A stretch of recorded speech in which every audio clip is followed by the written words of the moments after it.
नमस्कार दोस्तों, स्वागत है आप सभी का हमारे यूट्यूब चैनल में। आज हम बीएड 2021 का हिंदी का पेपर सॉल्व करने जा रहे हैं। और वीडियो शुरू करने से पहले हमारे हमारे चैनल को सब्सक्राइब जरूर कीजिएगा और लाइक भी ज़रूर कीजिएगा। ये हमें आगे बढ़ने के लिए प्रोत्साहित करता है। तो चलिए पहले क्वेश्चन की ओर बढ़ते हैं। पहला क्वेश्चन है, हिंदी किस लिपि में लिखी जाती है? तो हिंदी जो है, इसका आंसर सी है, देवनागरी लिपि। देवनागरी लिपि जो है इसमें हिंदी लिखी जाती है। और दूसरा क्वेश्चन है, संविधान की अष्टम सूची में कितनी भाषाएं हैं? ठीक है, अष्टम सूची आती है, अनुसूचियाँ 12 अनुसूचियाँ हैं। तो उसमें से 8वीं जो अनुसूची है उसमें 22 भाषाओं का उल्लेख है। तो इसका राइट आंसर डी हो जाएगा। क्वेश्चन नंबर 3 है, सही वर्तनी का चयन कीजिए। सही वर्तनी बतानी है, तो इसका राइट आंसर हो जाएगा ऑप्शन नंबर बी, नियोग। इसमें बड़ी नहीं आएगी। और क्वेश्चन नंबर 4 की ओर बढ़ते हैं। वह सोता है, मैं सोता, यानी सोना कौन सी क्रिया है? ठीक है, तो इसका राइट आंसर हो जाएगा ऑप्शन नंबर ए, अकर्मक क्रिया। देखिए, अकर्मक क्रिया वो होते हैं जिनमें जिनमें कर्म नहीं जुड़ा होता है। तो इसमें सोने के साथ साथ पहले कुछ नहीं लिखा हुआ है, यानी वह रोज़ सोता है। अगर रोज़ होता तो वह सकर्मक क्रिया हो जाती। यहाँ पर कर्म नहीं जुड़ा है तो ये अकर्मक क्रिया। इनमें से कौन सा वाक्य सही है? चाकू से बंदर को काट कर सेब खिला दो, चाकू से सेब को काट कर बंदर को खिला दो, चाकू से काट कर बंदर को सेब खिला दो, या चाकू से बंदर और सेब को काट कर खिला दो। तो इसका राइट आंसर हो जाएगा ऑप्शन नंबर बी, चाकू से सेब को काट कर बंदर को खिला दो। क्वेश्चन नंबर 6 की ओर बढ़ते हैं। इनमें से कौन सा निपात है?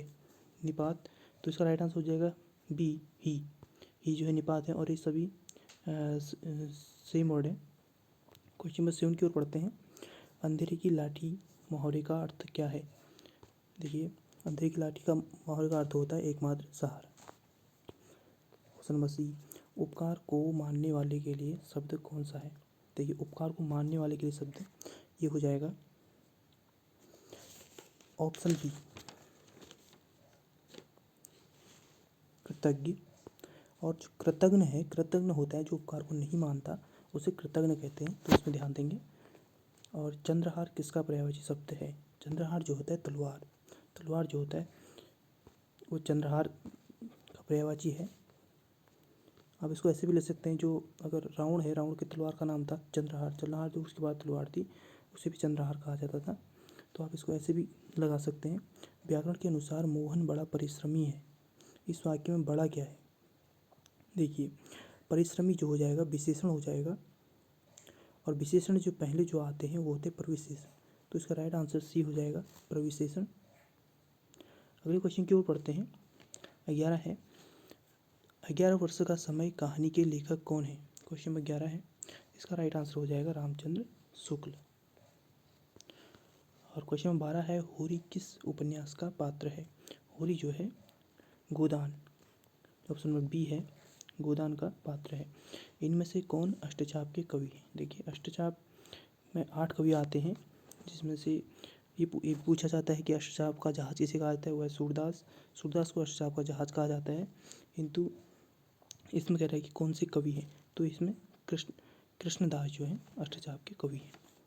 क्वेश्चन नंबर 14 है, दुख ही जीवन की कथा रही, क्या कहूँ आज जो नहीं कही, किसकी रचना है? तो इसका राइट आंसर हो जाएगा 14 का option number C, Suryakant Tripathi Nirala ji. Question number 15 की ओर बढ़ते हैं। उर्वशी किसकी रचना है? देखिए, मोस्ट इंपोर्टेंट क्वेश्चन है। यह है रामधारी सिंह दिनकर की रचना है। सर्कस उपन्यास के लेखक कौन हैं? सर्कस उपन्यास के लेखक हैं ऑप्शन नंबर सी, संजीव। अगले क्वेश्चन की ओर बढ़ते हैं। छायावाद का समय कब से कब तक माना जाता है? तो छायावाद का समय जो था वो है 1920 से 1936 के बीच। अगले क्वेश्चन की ओर बढ़ते हैं। संसद से सड़क तक पुस्तक के रचनाकार कौन है? तो 18 का राइट आंसर हो जाएगा option number A, Sudama Pande, यानी जिन्हें धूमिल भी कहा जाता था। क्वेश्चन नंबर 19 है, रामचरितमानस किसकी रचना है? आप सभी जानते हैं रामचरितमानस तुलसीदास की रचना है, जो अवधी भाषा में लिखी गई है। अगला है क्वेश्चन नंबर 20, प्रेम सागर किसकी रचना है? देखिए, सूर सागर बात करें तो सूरदास की है, लेकिन प्रेम सागर जो है ये लल्लू लाल की है। और शुद्ध वर्तनी का चयन कीजिए। Option number 21। तो इसमें से हो जाएगा शुद्धवर्तनी परिणीति, ऑप्शन ए जो है इसका राइट आंसर हो जाएगा। अगले क्वेश्चन की ओर बढ़ते हैं। Question number 22।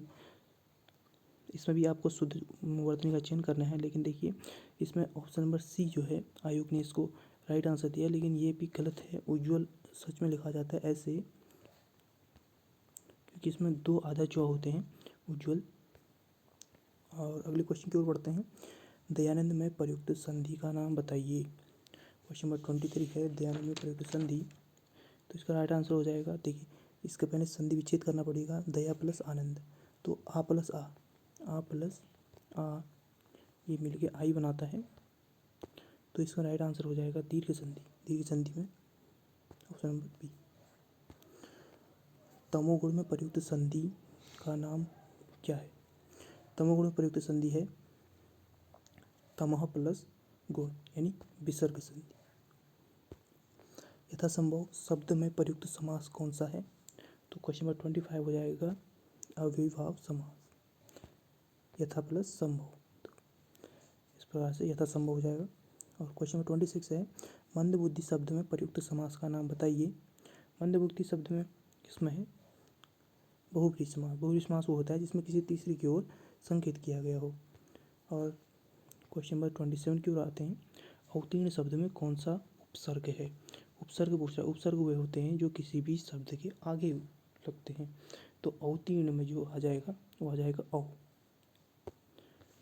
परि उपसर्ग से बनने वाले शब्द का चयन कीजिए। ठीक है, परि, देखिए प्रतिवादी है, प्र से बन रहा है, ये भी प्रसिद्ध है, ये भी प्र से बन रहा है। तो ये परिक्रमा, परिक्रमा जो है परि उपसर्ग से बन रहा है। किसी शब्द में कौन सा प्रत्यय है? प्रत्यय वो होते हैं जो किसी शब्द के बाद यूज होते हैं। ठीक है, कृषि, कृषि है, कृषि, तो ये क्रस प्लस ई, तो ये हो जाएगा ई जो है छोटी ई, ये हो जाएगा इसका प्रत्यय। और 30वां क्वेश्चन है तो प्रत्यय से बनने वाले शब्द का चयन कीजिए। देखिए प्रत्यय बताना है, तो प्रत्यय। ठीक है, नेता, ता में इसमें आ प्रत्यय आ रहा है, और इसमें आ रहा है को, पाठक है। मृत, देखिए तो इसमें इसका आंसर हो जाएगा ऑप्शन नंबर सी। अगले क्वेश्चन की ओर बढ़ते हैं 31 की ओर। तो इसमें है हिंदी भाषा में कारक चिन्हों की संख्या है। देखिए कारक चिन्ह है 8, ऑप्शन नंबर सी। और 32 है क्रिया के आधार सूचित करने के लिए किस कारक का प्रयोग किया जाता है? देखिए क्रिया का आधार सूचित करने के लिए अधिकरण कारक का यूज किया जाता है। अर्थ की दृष्टि से सर्वनामों की कितने भेद होते हैं? देखिए अर्थ की दृष्टि से देखें तो सर्वनाम 6 प्रकार के होते हैं, ऑप्शन नंबर बी। और क्वेश्चन नंबर 34 है ढेरों अनाज शब्द में कौन सा विशेषण है? तो देखिए इसमें ढेरों कह रहा है, तो ढेरों में क्या? ढेर मात्रा को बता रहा है, परिणाम को बता रहा है, तो इसका आंसर हो जाएगा सी, ऑप्शन नंबर सी। और चुल्लू भर पानी शब्द में कौन सा विशेषण है? तो विशेषण बताएं तो इससे हो जाएगा परिमाणवाचक। परिमाण मतलब मात्रा बता रहा है कि चुल्लू भर पानी की मात्रा। ठीक है, और 36 है खटखटाना शब्द में कौन सी क्रिया है? खटखटाना शब्द में कौन सी क्रिया है? तो 36 का आंसर हो जाएगा सी, अनुकरणात्मक। 37 है निम्नलिखित में से कौन सा चिन्ह योजक चिन्ह है? योजक चिन्ह होता है, देखिए ऑप्शन नंबर सी, यानी जिसमें कुछ कहा जाए, कहने के लिए आगे क्या जाता है। ये देखिए ये उद्धरण चिन्ह है, ये है एक्सक्लेमेटिव मार्क जिसे बोलते हैं, और ये है क्वेश्चन मार्क, तो ये हो जाएगा क्या? योजक चिन्ह, ऑप्शन नंबर सी। हर्ष, शोक, घृणा, आश्चर्य आदि भावों को अभिव्यक्त करने वाले शब्दों और शब्दों से कौन सा चिन्ह लगाया जाता है? तो देखिए विस्मयादि चिन्ह, विस्मयादि चिन्ह। ठीक है, ये जो था ऑप्शन नंबर ए जो है इसमें विस्मयादि चिन्ह नहीं है, तो इसका राइट आंसर है ऑप्शन नंबर बी। आगे बढ़ते हैं 38 की ओर। चूड़ियाँ पहनना मुहावरे का अर्थ है। सभी जानते हैं चूड़ियाँ पहनने का मतलब होता है हार मानना। ठंडन गोपाल मुहावरे का अर्थ है। ठंडन गोपाल मतलब होगा जेब खाली, ऑप्शन नंबर सी। काम काज में कोरा होने का अर्थ है काम न करना, काम समाप्त करना, काम पूरा न करना और काम न जानना। तो 41 का राइट आंसर हो जाएगा, वो हो जाए आपका ऑप्शन नंबर डी, काम ने जानना। वाक्य में अशुद्ध भाग यानी त्रुटिपूर्वक भाग का चयन कीजिए। छात्रों ने मुख्य अतिथि को एक फूल की मात्रा पहनाई। तो देखिए एक फूल की मात्रा कोई शब्द नहीं होता है, ये होता है कि फूल की मात्रा पहनाई। तो यहाँ पर राइट आंसर हो जाएगा ऑप्शन नंबर सी, इसमें त्रुटि हो जाएगी। अगले क्वेश्चन की ओर बढ़ते हैं। यह है 43। वाक्य में अशुद्ध भाग यानी त्रुटिपूर्वक भाग का चयन कीजिए। नौजवान युवकों को दहेज प्रथा का विरोध करना चाहिए या कोई त्रुटि। ठीक है, नौजवानों को यहाँ पर होना चाहिए, नौजवानों में आते हैं महिला और पुरुष दोनों आते हैं, तो यहाँ पर होना चाहिए नौजवानों को दहेज प्रथा का विरोध करना चाहिए। तो इसका राइट आंसर हो जाएगा ए। निम्नलिखित में से वाक्य के शुद्ध रूप का चयन कीजिए। ठीक है, तो इसका राइट आंसर हो जाएगा कृपया आज वेतन देने की कृपा करें, आज वेतन देने की कृपा करें। ठीक है, तो कृपया नहीं आएगा, तो इसका राइट आंसर बी हो जाएगा। 45 की बात करें, परिश्रमी व्यक्ति को ही क्या मिलती है, सफलता मिलती है। काफ़ी आसान था। और 46 है, रिक्त स्थानों की पूर्ति कीजिए। संविधान में हिंदी को कहा गया है। तो आप सभी जानते हैं संविधान में हिंदी को राजभाषा कहा गया है, आर्टिकल 343। और 47 की बात करते हैं। हमें भारतीय होने पर क्या है, गर्व है। जिसकी कल्पना नहीं की जा सके उसे एक शब्द में कहा गया है, कहा जाएगा, तो उसे क्या कहेंगे हम, जिसकी कल्पना नहीं की जा सके उसे एक शब्द में कहेंगे अकल्पनीय, ऑप्शन नंबर सी। अगले क्वेश्चन की ओर बढ़ते हैं। Question number 49। स्त्री पुरुष का जोड़ा के लिए एक शब्द है। स्त्री पुरुष के जोड़े को क्या कहते हैं, दंपति, ऑप्शन नंबर डी। और 50 है, निम्नलिखित शब्दों में से यण संधि वाले शब्दों का चयन कीजिए। तो यण संधि हो जाएगा, इसका राइट आंसर हो जाएगा ए, इत्यादि, इतिधन आदि। तो ये हो जाएगा यण संधि। Hope you like this video, please like share and subscribe. जल्दी मिलते हैं दूसरे वीडियो में, तब तक के लिए नमस्कार।